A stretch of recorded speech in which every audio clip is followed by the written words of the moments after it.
Welcome back to the Edo Lady Traveler's Guide. I'm your Edo Storyteller. In our last episode, we witnessed the absolute chaos of moving day. We saw noble women taking last-minute sightseeing tours, samurai families getting scammed by merchants, and tearful goodbyes with beloved pets. They packed their bags and said their prayers, and finally stepped out the door. But wait, what if your trip wasn't a mandatory government order? What if you were just an ordinary woman who really wanted to go on a spontaneous vacation with your girlfriends? Before you even think about the road, you had to face the massive hurdle, getting permission from the head of the household. And once you finally secure that pass and stay outside, you'll immediately face the ultimate final boss of the Edo period. You instinctively reach into your pocket for your smartphone to check today's weather forecast. Oh, wait, sorry, those didn't exist back then. For modern people, a rainy day just means taking a taxi or changing your itinerary to wander around an indoor department store. But in the Edo period, the weather determined whether your trip would leave you bankrupt or even if you'd survive at all. In today's episode, your Edo storyteller is going to take you through an impromptu girls' trip and the brutal meteorological realities of the Edo period. When scorching heat strikes or endless rain pours down, what kind of devastating situations did our female travelers face? Let's hit the road.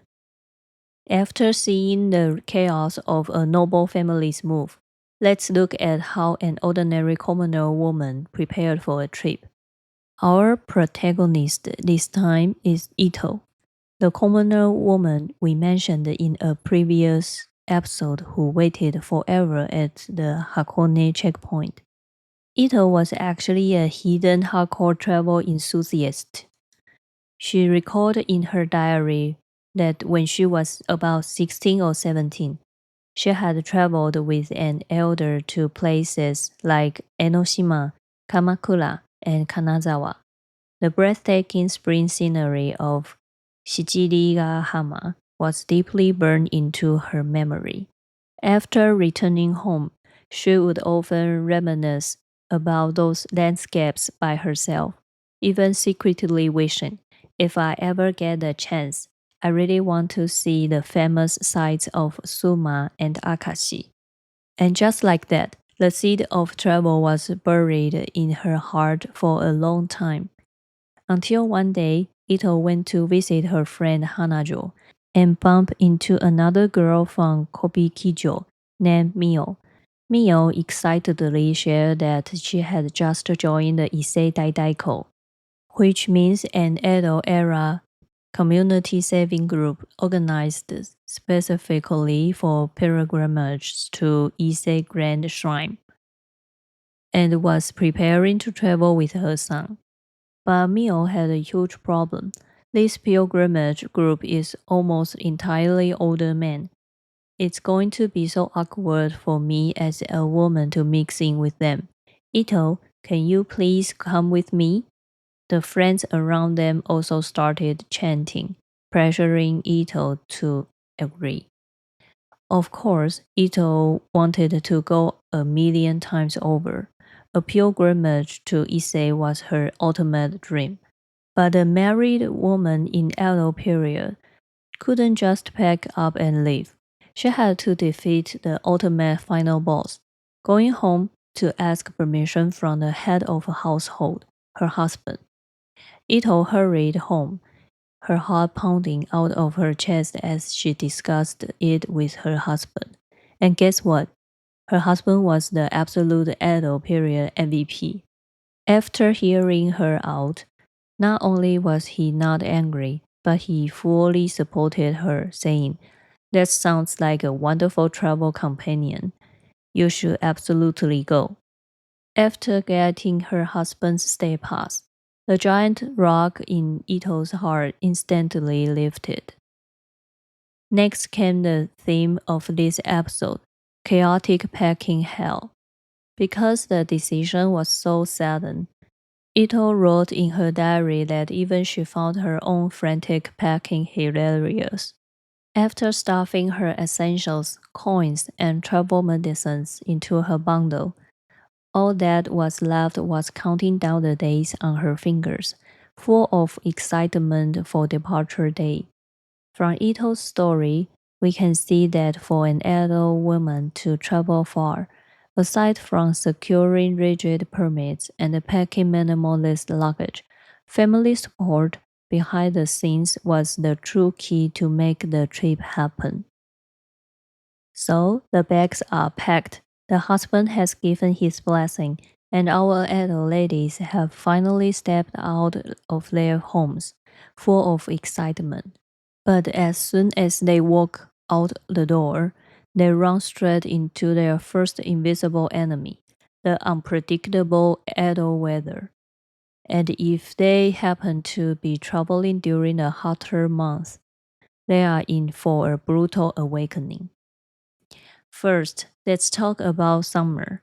The Edo period travel Bible, the Ryoko Yojinshu, which means travelers' precautions, issued a specific warning. Be extremely careful when traveling in summer. When the weather gets hot, your digestion weakens.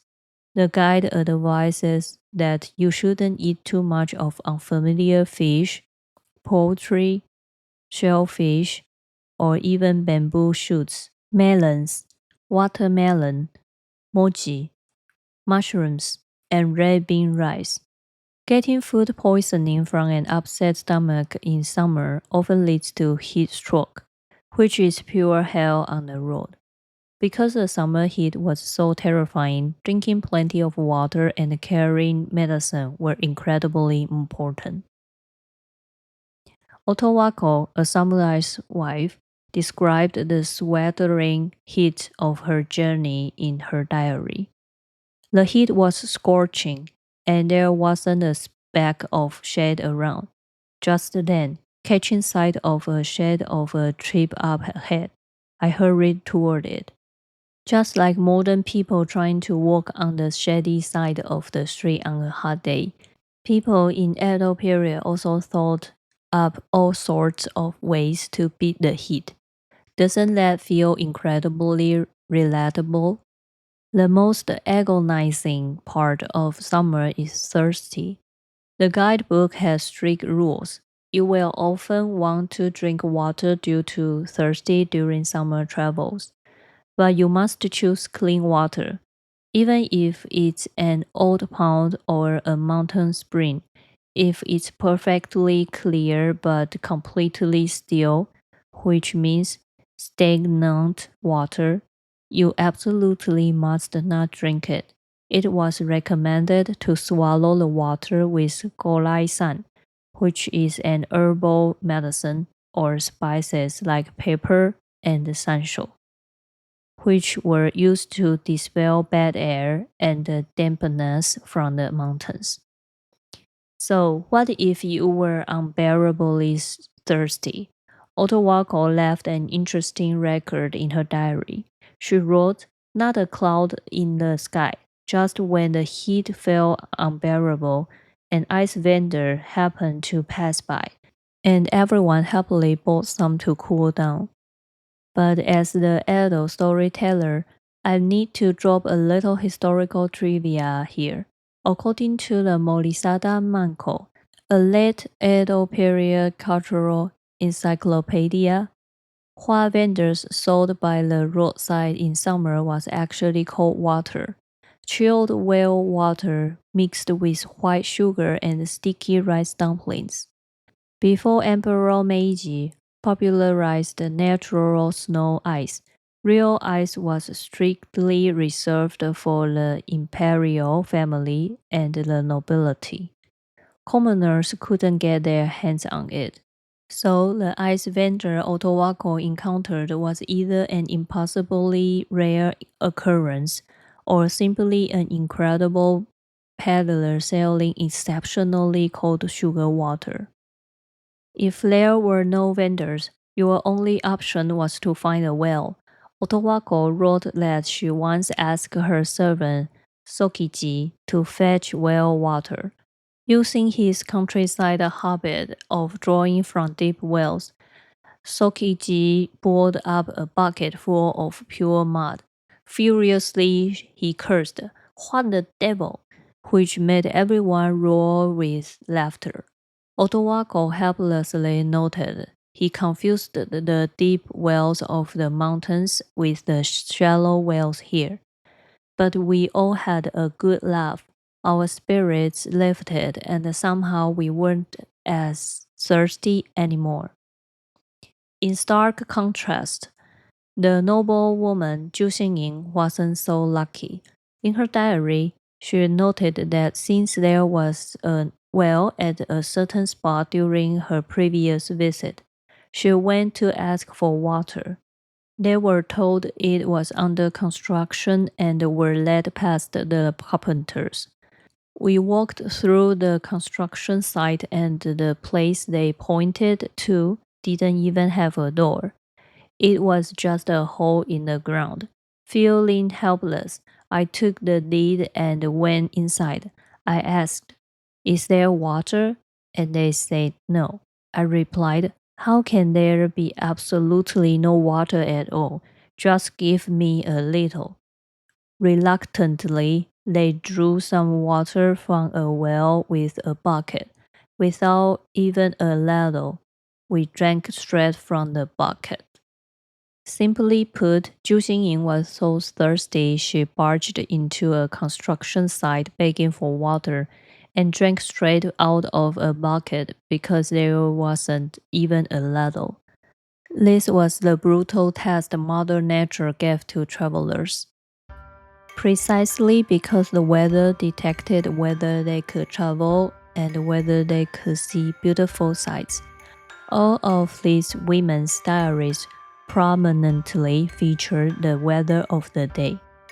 Through the travel diaries of these adult women, we get a peek at the truest form of women's travel during the summer. Whether it was the indignity of drinking muddy water, the anxiety of getting heat stroke, or the overwhelming relief of finding an ice vendor.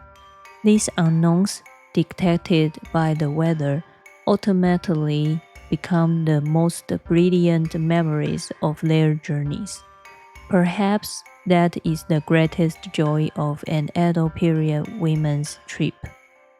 After listening to this episode, the next time you visit Japan and ride a smooth, super air-conditioned Shinkansen while sipping iced green tea, take a moment to imagine how Edo women from 2 centuries ago battled the scorching heat on those dirt roads. Before we wrap up, I want to specifically let everyone know that the content of every single episode of the Edo Lady Traveler's Guide is the crystallization of my hard work, painstakingly researched by reading a massive amount of specialized books, academic papers, and ancient documents by Japanese scholars. I hope by passing on this knowledge, this history comes alive. If you like the stories I've put together, please subscribe to the Edo Lady Traveler's Guide, leave a 5-star review, and share the show with even more friends. This is the greatest encouragement in the world for an Edo storyteller like me. I'm your Edo storyteller, and I will see you next time. Bye!